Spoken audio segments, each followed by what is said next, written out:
Hi friends.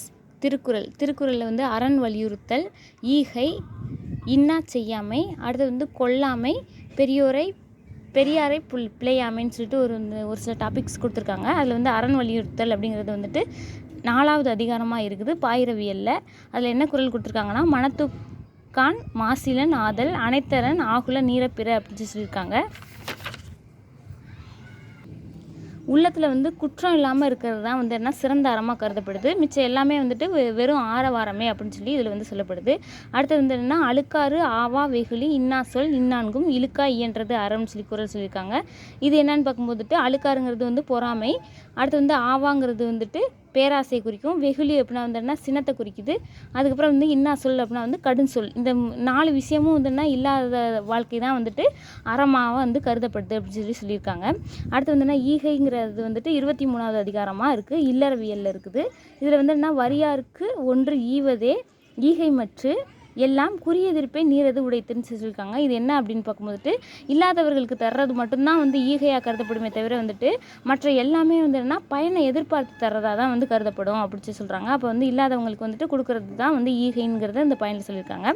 அதுக்கப்புறம் வந்துட்டு ஈத்துவக்கும் இன்பம் அறியார் கொள் தாமுடைமை வைத்திலக்கும் வன்கணவர் அப்படின்னு சொல்லி குறள் சொல்லியிருக்காங்க. இது வந்து என்ன, இல்லாதவர்களுக்கு தர்றதுனால உண்டாகும் இன்பத்தை வந்து அறியாதவங்க இருப்பாங்க பார்த்தீங்களா, அவங்க வந்து என்னென்னா ஒரு சில செல்வங்களை எல்லாம் சேர்த்து வச்சுருப்பாங்க. அந்த சேர்த்து வச்சுருந்தாலுமே கூட அது வந்து என்னென்னா அவங்கள்ட்ட வந்து இல்லாமல் போயிடும், இழந்துடுவாங்க பின்னாடி அப்படி சொல்லிட்டு இந்த குறளில் சொல்லியிருக்காங்க. அதுக்கப்புறம் வந்து இன்னா செய்யாமைங்கிறது வந்து 32வது அதிகாரம் துறவரவியலில் இருக்குது. இன்னா செய்தாரை ஒருத்தல் அவர்னான நன்னயம் செய்து விடல் அப்படின்னு சொல்லியிருக்காங்க. இதில் வந்து என்னென்னா, நமக்கு வந்துட்டு துன்பம் செய்கிறவங்க இருக்காங்கல்ல, அந்த துன்பம் செய்தவங்க வந்துட்டு நானும் படி அவங்களுக்கு வந்து நன்மை செய்யணும் அப்படின்னு சொல்கிறாங்க. அப்போ வந்துட்டு நம்ம வந்து எல்லாத்துக்குமே வந்துட்டு நன்மை செய்யணும், அதில் வந்து துன்பம் செஞ்சவங்களும் நானும் படி நன்மை செய்யணுங்கிறது இந்த குறள் சொல்லியிருக்காங்க. அடுத்து அறிவினான் ஆகுவது உண்டோ பிரிதி நோய் தன்னோய் போல் போற்றா கடைஞ்சு சொல்கிறாங்க. இது வந்து என்னன்னா, பிற உயிரின் துன்பத்தை வந்து தமது துன்பம் போல் வந்து கருதலை அப்படின்னா வந்து நம்ம பெற்றிருக்க அறிவினால் வந்து எந்த பயனுமே இல்லை, அதனால் வந்து பிறர் துன்பத்தையும் வந்து தன்னோட துன்பமாக கருதுங்க அப்படி சொல்லியிருக்காங்க. அதுக்கப்புறம் வந்து என்னென்னா, இணைத்தானும் எங்கேன்றும் யாருக்கும் மனத்தானம் மான செய்யாமை தலை அப்படிங்கிறாங்க. இதில் வந்து என்னென்னா, நம்முடைய உள்ளம் வந்து ஏற்றுக்கொள்ளாத வந்து எந்த செயலையும் எந்த காலத்துலையும் யாருக்கும் வந்து சிறிதளவுக்கு செய்யக்கூடாதுங்கிறாங்க. இணைத்தானும் அப்படிங்கிறது வந்து எந்த செயலை குறிக்குது, எங்கேன்றும் அப்படின்னா வந்து எந்த காலத்தை குறிக்குது, யாருக்கும்னா யாருக்குமே வந்துட்டு செய்யாதீங்க, மனசெலவில் வந்துட்டு என்னென்னா சிறிதளவு கூட வந்துட்டு அவங்களுக்கு வந்துட்டு தீங்கு செய்யணும்னு நினைக்காதீங்க அப்படிங்கிறது இந்த குறள் சொல்லியிருக்காங்க. அதுக்கப்புறம் வந்து என்ன, கொல்லாமைங்கிறது வந்து என்ன, துறவரவியலில் வந்துட்டு இருக்க ஒரு குறள் சொல்லியிருக்காங்க.